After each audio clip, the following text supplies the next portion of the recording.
All right, so let me pull up an air server here so you guys can see what I'm seeing. All right. All right, so here is Google Maps. This is the first screen I was brought to, except it was zoomed in a little bit. And you can rotate it in the landscape too. I think that looks better. I'm going to use it in landscape here.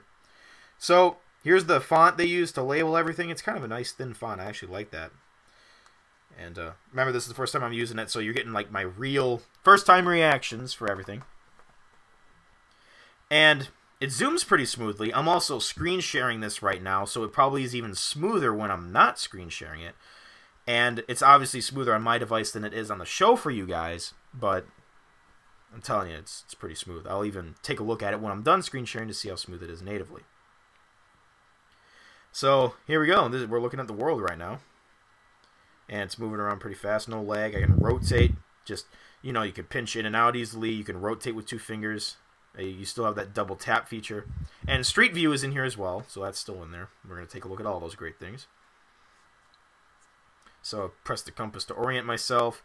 So let's see what these buttons do. That's if you want to sign in, keep your maps in sync. Let's see. So directions, we could do starting point and ending point. So let's choose a starting point. Let's say we're in. Let's say we're going to be in Chicago, all right? And I want to go to San Francisco.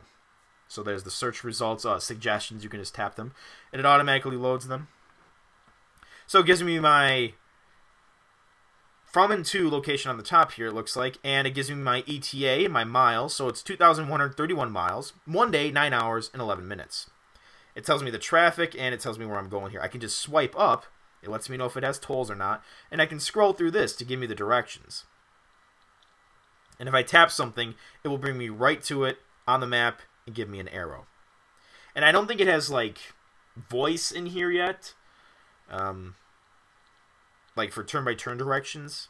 They might add that in later. I know Apple's map service has it, and I was actually using it, like I said, recently in a pretty big city, population 1 million, and it worked great for me. So I don't know. Some people are having issues though.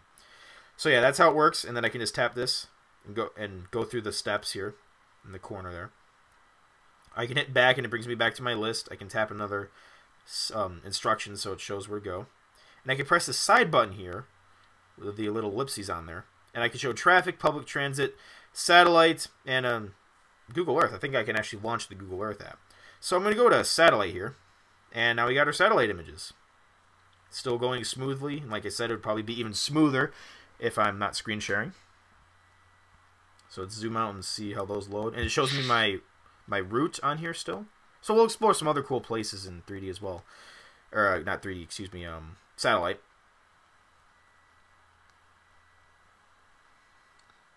And I just hit the preview button there. I was just seeing what that did. I think it brought me right to the beginning of my little trip here. So let's see. I'm assuming I can press and hold. And let me get out of this instructions view. How do I cancel this? That is the question. Oh, I think I pressed the X. Okay, so if I press and hold, yeah, it drops the pin. It tells me what this address is. So it's 30326 South Dearborn Street, Chicago, Illinois. And I can press the route button and get routed directly to that.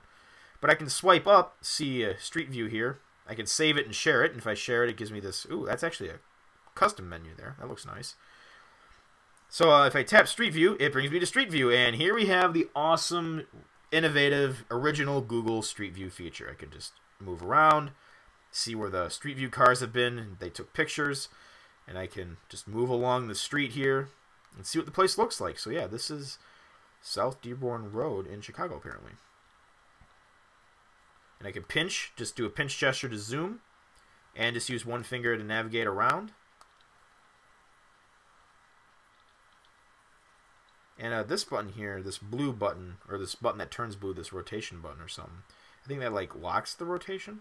Yeah, because now I can't move it. But I can still move forward and stuff. Okay, so that's cool. Let's see what other options we got here. Oh, report a problem in case there's an issue. So yeah, it works great in landscape still. That's how it looks in portrait. Street View, looking nice.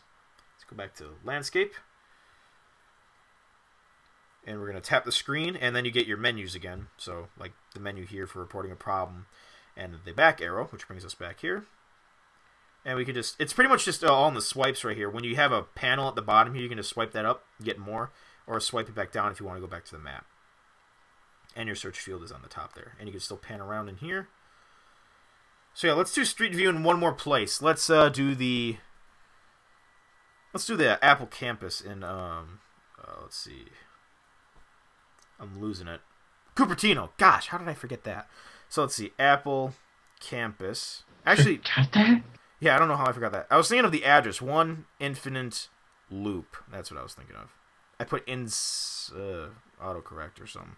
Or maybe I screwed that up. Maybe I pressed a C instead of an F. Infinite Loop, Cupertino, California. Right, we're going right there. It even says tap or pull up for place details. So I can swipe up. And there's Street View. Their campus is right there. And look at that. There's a truck or something in the driveway of the Apple campus as the Google car was driving by. Interesting. So yeah, here's the campus. Pretty sweet. I want to go there someday. So let's pull out a Street View. Alright, so now we're at the Apple campus here from a satellite image. And there's the pin dropped, and that was the information we were reading last time. Oh, it's kind of cool. If you tap it again, it just bounces at the bottom of the screen. That's pretty awesome. Bounce. It's a little bounce. Bounce. So I do like this, but I don't think there's turn-by-turn in here yet, and that's the thing I use a lot. And there's no, like, 3D equivalent to flyover built in. But, you know, this is the first version released for iOS, so it's pretty cool. If you don't want to use Apple's built-in system, which I still like, this is a good alternative, and it's free. So yeah, there's a quick first impression / demo tour of Google Maps for iOS. Hope you like it.